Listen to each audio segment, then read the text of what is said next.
Okay, so Rich Dad, Poor Dad came out in 1997. You were 50 years old at the time. Right. And like we had referenced throughout this interview, this was based on your biological father, who was the, quote, poor dad, and a friend of yours, your best friend's father, who was an entrepreneur, who was the rich dad.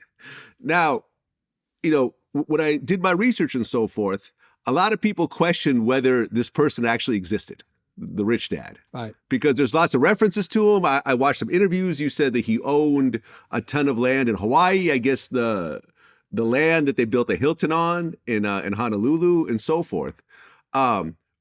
So did that person actually exist, or is this just a concept you came up with for the book? No, I mean, I told you the story. I got court-martialed for lying. This is in 73 or 4. And so there really did exist a rich dad and a poor dad. Okay. And I went to ask my rich dad, I said, would you mind speaking out for me?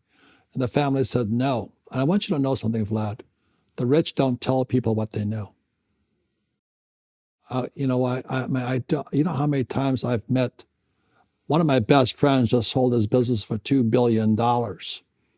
He and I started at Xerox together, by the way.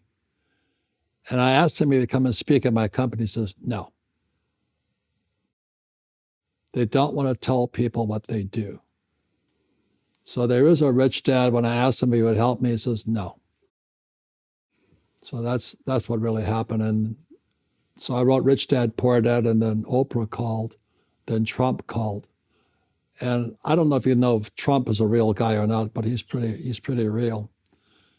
And he says, what you write is absolutely the truth. So there's a lot of people will say Rich Dad doesn't exist. So be it. So be it. Yeah. Oprah loved it and Trump loved it.